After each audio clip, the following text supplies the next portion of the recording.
start, scale, and stay sustainable. So what is scale? So this is how I define scale to people. So let's look at two. Let me take it very lay. Let's look at two business people, two people who own restaurants. So one is in IK, the other one is in Uyo. So the IK woman opens a restaurant. She has one person supporting her. She's doing all the cooking. She does maybe like 5 meals every day. And then by month 2, she now starts having, maybe month 1, she had maybe 20. She could manage 20 customers. By month 2, she starts having 40, 60, 80. She hires one more person. All right. Now that is growth. The business is growing. Our customers are increasing. So what growth does is, yes, you get more customers, but you now have to spend more. There is added cost to manage that customer you just acquired. But scale is different. So the woman in Uyo starts her business, same restaurant, and just thought to herself, why not I patronize and let's assume messenger app, put my food on the app, have more people, order foods. So now she's added technology to that kind of business. And then she gets probably 500 plus orders every day. Now, she doesn't bother, probably they order the food online and food gets delivered to their homes. So by month 2, she's having 500, 600 customers. She's able to serve people in IK, in Eket, several other places, including probably Umuahia. While she is still there, she has probably still one extra staff, who supports her in cooking. Okay. She's not hiring more staff, but she has more outlets. She makes more money. So the business has expanded. No added cost to doing that business. So one is scale. The one I just described now is scale. The other is growth. So that's just the distinguishing factor between growth and scale. Thank you. Thank you very much. How many people appreciate that definition? I think I found that very enlightening. Akwa. So, sometimes when people define a startup and try to differentiate it from a small business, you say a startup is a business that is designed with scale in mind from the beginning. You're not thinking 1, 10, 100. You start thinking 1 million customers, 1 billion users. Do you see scale that way? And how does Paystack help people scale business? Because let's say I wanted 1,000 people here to pay me for a service, and they brought cash. There'll be a line. How do businesses like yours use technology to scale startups? Thank you very much. First of all, my name is Dapo. I am a partner on the startup programs team at Paystack. Essentially, what we do on the team, it can be divided into two. First is we engage the ecosystem, and then the second is we manage programs that are designed to help startups solve some of the problems that they face, right?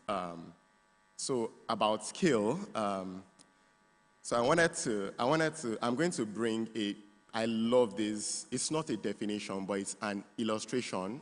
It's a conceptual illustration of the most basic way to understand what scale is that Shola, the CEO of Paystack, taught us. The example is, you like to cook, right? If your favorite thing to cook is spaghetti or pasta, that's pasta. Whenever you make it for 2 people, you know the right amount of ingredients to put to have a great output. You cook it for 2 people, beautiful. I think when you now need to cook it for 5 people, you can still, try. But the moment they ask you to come and cook that same thing for 5,000 people, the story changes. That 5,000 people, that is scale. Because now, at 5,000, you have to know the right proportion of salt, the right proportion of seasoning, the right proportion of spices to add. And I'm sure, like a lot of us, we've probably experienced this when we were in school. You are cooking Indomie for yourself. It comes out nice. The moment you need to cook Indomie for 5 people, it comes out soggy or something just goes wrong. Yeah. So that is an idea of what skill is. Okay. You can do something. You can start it small, but the moment you need to start distributing it, then you start to think about scale and the different, pieces that goes with scale. So as on how Paystack is helping businesses scale, right? So think about doing a business is really, starting a business is hard, Getting paid shouldn't be hard. Okay. What we are enabling business, the products that you build here, we enable you take it to every part of the world such that people can pay you from anywhere at scale, and you don't have to be there. You don't have to be calling you. You don't have to be sharing your account number everywhere. As soon as your ad is out, there is a landing page, there is a sales funnel. People can start the sales journey and end up paying you via the Paystack checkout. There is more, but I think I'm just going to leave it there. So if I know how to collect 100 naira from my chairman, Paystack can help me collect 1 million naira from 1 million chairmen. Okay. I'm going to sign up. Nelly, what does scale mean to Winich Farms? Because when we got talking with Riches recently, one of the things that he reached out to me was they want to train thousands of farmers. And I found that to run one farm, to run one poultry as an individual, or even as a company, is not easy. How do you start thinking of doing farming or agriculture at scale?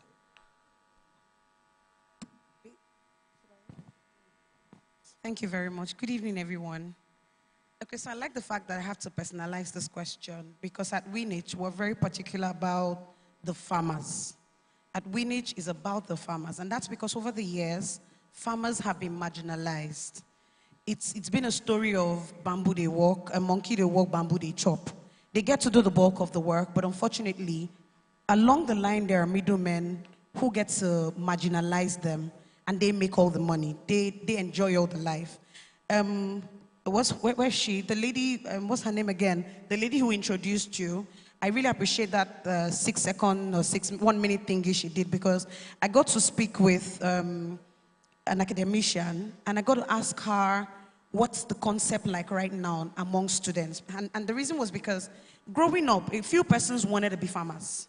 Amongst being lawyers, amongst being engineers and the likes, we had a few persons who wanted to be farmers. But right now, nobody wants to be a farmer. You don't ask any child, no matter, walk up to 1 million kids, and I bet you won't see anyone who says, I want to be a farmer. But we forget that while you are being a tech bro, a tech sis, a banker, a fintech, whatever you want to be, we will eat cassava to the farm, rather to the market to get value for it. And then because of that, the competition was a lot. So it is a buyer that determines the price. But at Winich, we've been able to create clusters of, clusters of points where farmers can take their produce to, whether it's farm days or not. And then you get good value. You can even go on the app and then check, do we have a USSD code where you can go and check for the cost for that day and tell yourself, I'm not going today, I don't like the price. But we didn't used to be like that. And we look forward to doing a lot better for the farmers. Okay. I think putting a very personal touch to us understanding both the problem, the opportunity, and the solution kind of like helps people visualize it.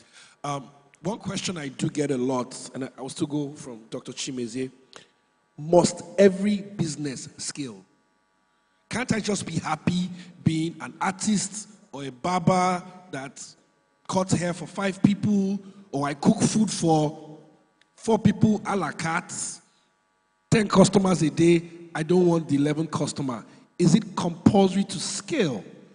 And I think one of the things that comes with scaling is, must I take investor money to scale?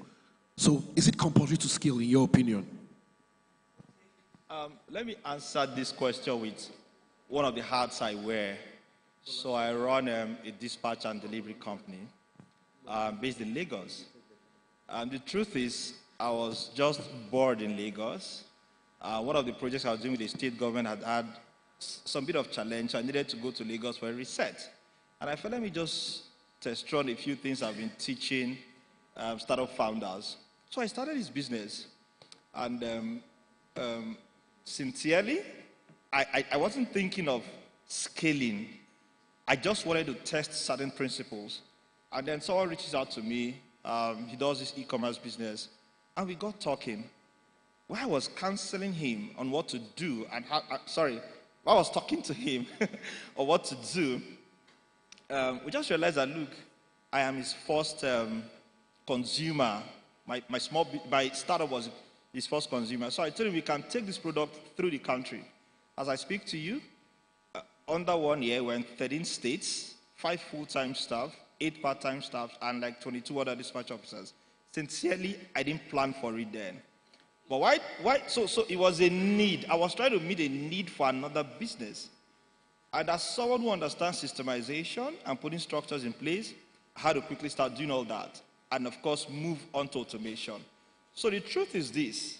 For small business, whether it's called growth, and for startups, scale, it will meet you. Whether now you meetable or now you meet, you go jam. So the thing about compulsory is probably at the back end, for lack of words. But hey, if you're doing it well, the business will grow or scale as well. Then second, the investor funding. Again, people have seen our numbers and have had to ask me, look, they're interested in this, they want to put in money. And I'm like, no, like I shared with you, it wasn't an intentional move in the first place. But now, when I started seeing the results and the numbers, I started becoming intentional with certain decisions. And I don't have anything against people who are looking at investor funding. I mean, it's part of what we share to the business owners, or startup founders in the startup Abia community. We're also teaching them.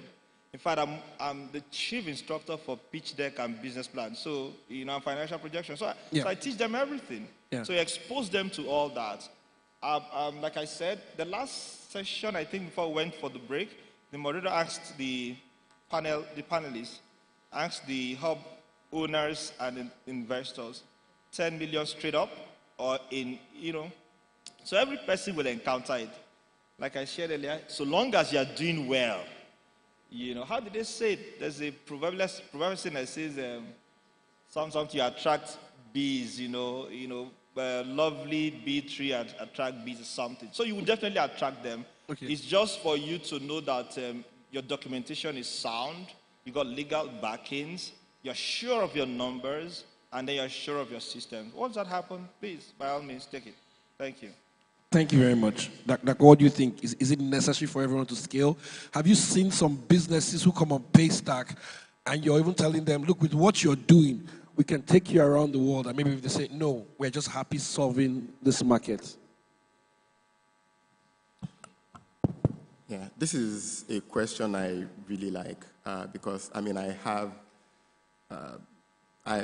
have a first-hand experience trying to figure out what kinds of business to even invest personal funds into. And in doing the research, one of the things I quickly learned, one of the frameworks I quickly learned was that it is not every business that is built for scale. That's number one. It is not every business that can scale, even if the owner wants it to scale. Number three is, it is not every business that needs venture funding, right? So the second part, it is not every business that has the capability to scale. I'll give you an example.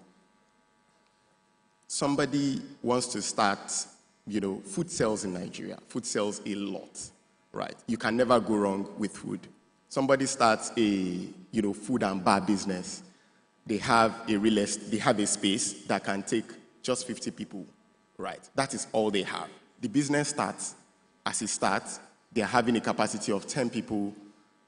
It grows to 15. The moment it gets to 50, they cannot scale beyond that capacity. So that kind of business, it cannot scale. Scaling that kind of business is going to be capital intensive because it then means that you would need real estate. But in case of software businesses are designed for scale. You build a mobile app, you put it in the Play Store or App Store, it goes around the world. You reach 10 billion customers. It has a footprint that even you that developed the app would not have been able to imagine. That is scale. So software businesses, venture backable businesses, are businesses that are designed for scale. That's deep. And for all of you in the audience, most of you have either had a side hustle, you have a full-time business. I want to make this very interactive, very participatory. If you are in a situation where you are running, planning, preferably running a business, I don't like I'm planning on, I'm thinking of. I want people who have at least tried something. It's okay to fail. That's what we say in the startup ecosystem, even though it's not very applicable. But if you really do have a burning question about scale, whether you should scale, whether you can scale, whether you should take venture funding because of the necessity to scale, I'd like you to just let the MC or the mic runners know, because I want to ask questions that are applicable, right?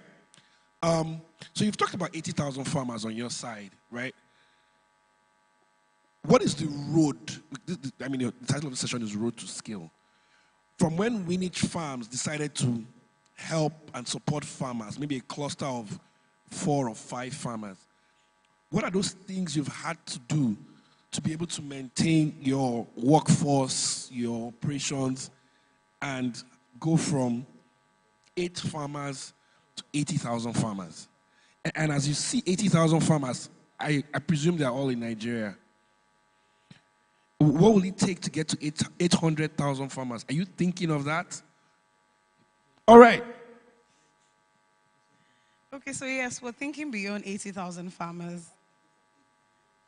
Okay, so how did we go from? It was a lot of work. So yesterday, some interesting conversations went up here with regards to who to employ, how to get them to be a part of the dream. It matters a lot. You know, who your team is made up of, or the people your team is made up of also matters a whole lot. So we're very intentional about getting people in these communities who understood what the struggle of these farmers were, and were interested in helping them get out of that struggle. You know, now these farmers have been victims of promises that never came to pass. You know, where you come and tell them, oh, we can give you X, Y, Z. We've heard about, for all the government officials, apologies, but governments have promised a lot of farmers a lot of things, and it's been gas. You just hear it, it never materializes. So when we came around and said, okay, this is what we want to give you, these people don't know about insurance. These people don't know the difference between the seed they plant and what they could plant differently to give them a different kind of produce. So we had to walk them through this process. We had to sometimes even do a practical. We told them, okay, farming section is going to begin XYZ time. So we're going to be intentional. We're going to do this thing mechanically. We cut out the land, we plant, we create the rain manually, and then they see the harvest. With that, it was easy to collect what we were giving them and then begin to put it on their land. And then when they saw the produce, the harvest rather, it made a lot of sense. You know, and then we talked about insurance. You know, some of them didn't understand why they had to insure. It's not like they've not suffered losses before, but it was sort of strange. When we're talking about, like I keep saying, we're dealing with the rural farmers, not the big boy farmer who's using farming as a side hustle. It's the farmer whose life depends on that farm, whose feeding of his kids, whose next children's school fees and all that depends on the farm that we're really looking at. You know, so with insurance, a few persons had an issue with their farm, and then we had to pay them. And then it now began to make sense. And with people like this, if it works for me, they're your best advertisers. So they go around to tell other people who now come looking for you, who go to our agent centers to say, I want to be a part of this thing. You know, I want to be a part of the next round. What do I need to become a part of this round? So that was how we were able to scale from small 8 to the likes. And then, of course, it's been growing like that. Thank you. Now that you want to go to 800,000, are you going to go and plant small? Okay, I'm just kidding. But no. What you're saying, and Doc, I'm sure you know this, Paul Graham, very famous essays with YC, and the thing he says, or one of his most famous articles about scaling, is doing things that don't scale. So you, Dakpo, and then Chimeze, what are the things that people need to do that don't scale such that they can scale? Actually, Nelly, you've shared one, but I don't know if you have some very concrete examples of how businesses in Nigeria, we've heard of Airbnb, they went and snap picture. In this Niger here, what are the things you need to do that they don't scale, but they result in skill? Yeah, that's another beautiful question. I really like this one too. The first is, I will call an example from Paystack. So one of the things that, Shola Akinlade, Paystack CEO, one of the things that he does is up till now, he still handles customer issues, right? He's still, like, everybody at Paystack is like a customer support agent. So the fact that he's the CEO, that has not taken him away from handling customer complaints. But he cannot potentially go on Zendesk and answer all of the 5,000 tickets that are getting there. But he's answering customer complaints in order to still be in touch with the product and with the pains that his users are feeling, so that he understands how that should translate into how we are improving our product and the things that we are optimizing, right? The second example is, I don't know how many people here know a new, it's not new, the company is 22 years old, but it was built by an ex-Paystack employee. It's called Chowdeck. It's a food delivery business, and they are really growing and scaling really fast. Femi, one of the things he does, that programs do things that don't scale, is that Femi had to learn how to ride a bike in order to deliver meals. Say that again. Yes. Femi, the founder. Yeah, Femi, the founder of Chowdeck. Learned how to ride a bike. Yes. And went to deliver. So that he can be delivering meals, so that he would call up Chowdeck users and be like, your order is here, your dispatch rider is here. And then users will come downstairs, and then sometimes I guess he would introduce himself and they found out. So that thrills them. So those little things, it matters. And then he was able to enforce it within his team as well, where senior leadership within the team too, they would deliver meals, but they can't potentially deliver all of the, 10,000 or how many meals are they delivering every day now. So those are examples of doing things that don't scale, but when you do those things, you understand the motion that the people that are doing it every day, they go through. So you know where to start solving. You know what problems to solve per time, because you are close to the problem. I really love that example. The only thing that is paining me is that Amanda, messenger, okay, she's here. Amanda, they say you have to go and learn how to ride Okada. You already know. Power bike. It's not power bike. Oh. All right. Can MC Holly scale? Dr. Chimeze, do you think this MC can? Yeah, sit up. Why did you sit up? Sit down the way you were sitting before. Can an MC scale? So I think I like the fact that Dr. did a balance to that earlier question. Again, the core for scalability is that you, the core person, you, the central person, can actually be away from the business operations as it were, yet the business is running. All right? So the question I want to ask is, even though you introduced him as a tech-enabled MC, I'm talking to you, moderator. But he's the tech-enabled MC, not me. So the question I will throw with him is that can he anchor an event? Can an event happen in Umuahia where we are hearing his voice and he's seated in Akwa Ibom? Possibly. Possibly. Okay. I remember one solution they used in the Indian elections. that the guy appeared almost at different places at the same time. I forgot the name of the solution. Yeah. So I mean, so those are businesses that really cannot scale. Just as and I totally agree with his position. Yeah. Okay, but I was thinking there was something you mentioned earlier on about being a system person. Yeah. And from what I know about businesses and scale, and you just talked about it slightly, where you said you have to put systems in place so that you can step away from the business and the business can still run. Yeah. Can you be a bit practical about these system thinking. Give us one or two examples. Okay. What systems can a founder, an owner, even a lawyer, what kind of systems can you, because sometimes we use this technical jargon that we understand, but people walk away from here and they don't really know what you mean. Okay. I mean, I have some thoughts, but I'll let you lead. What are some basic systems that can be put in place and now allow you scale your business? Okay, so when I do sessions with founders and talk to them about systems or structures, as you may see, the first thing I tell them to do is document all activities, all business activities, document them, so some other people can see it as quality assurance, but I call them just document those activities. Then second, those things that will make your staff always come to you to keep asking questions repeatedly, document them also.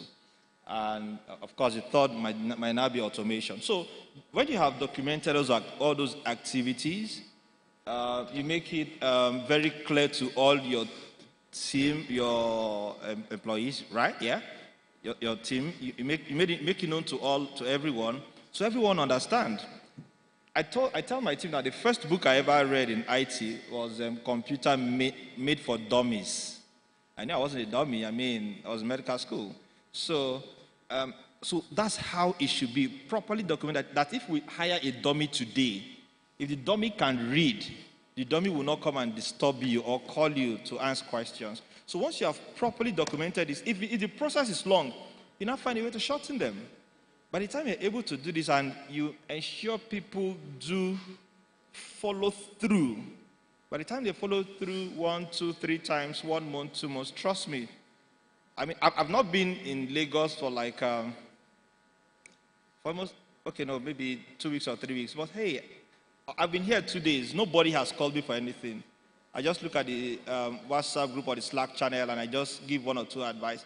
That's how it should be for every person, so that go say they do business, land for hospital, Okay. So that's, for me, those are 2, 3 things you should do. From there, you now see that, look, you have put a proper system in place. Of course, automation follows afterwards, but first, document activities. Those things, they normally come to you to ask, document them, have a ready-made FAQ in their head, sort of, and then you just... So documentation is key to building a system, and it is systems or systemized operations that facilitate scale. Yeah. Okay. Akwa, do you have anything to add? Any tools?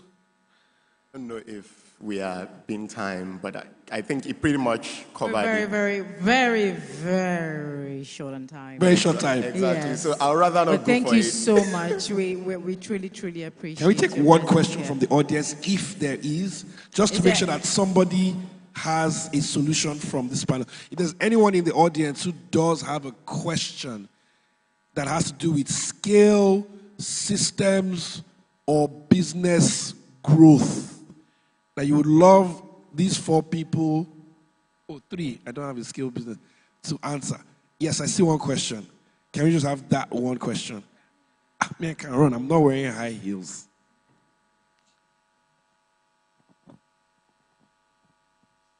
Hello, good evening, everybody. My name is Mary, and I am a lawyer. So my question is, can I scale as a lawyer? That is one. My second question is to the lady there. I have a side hustle, and that is farming. I used to be in poultry farming. I was going to ask you how you could help, but you've already said that you're not interested in the ones that don't, you're interested in the ones in the village. So I don't know if I should still meet you or just let it go. Or I should relocate to the village. So you could help me. Is it something we could still talk about? I am not in full-time farming. I do it as a side hustle, and then how can I scale as a lawyer? Thank you. Thank you for that question. I'm going to bring it to you, but there's someone I know that can answer your skill question as a lawyer, and I'm going to put you on the spot. So, quick introduction, and can you answer Mary's question? Hi, thank you for putting me on the spot. So Mary, so my name is Inema Sit. I'm CEO of the Legal Concierge and the founder of a tech application for lawyers called LegalX. And yes, the answer is that you can scale. And I'll quickly say in 3 sentences that I have trained lawyers who can work from the comfort of their home. Before they were focusing on courtroom-generated revenue, but now are able to provide legal services, not outside the law, able to provide legal services to clients outside the country without advertising, without breaking the law. So is it possible as a lawyer to scale using technology? Yes, it is. It is also possible for you to, and not just for law, professional services, because that question you asked is also for doctors, is also for others who are providing professional services. So the answer in a short, because I know we're out of time, is yes. And I hope that, if you have more questions, we can talk about it. Thank you. Nelly, before you answer, one other question for you so you can take both questions at the same time. Good evening. My name is Nseka, and my question is to Nelly. You mentioned earlier about agro-investing, and quite a number of people are quite scared from investing with agro-tech companies. So my question is, what makes Winnage Farms different, and what have you put in place to ensure that people's monies don't get lost? Yeah. So that's the last question. 2 questions.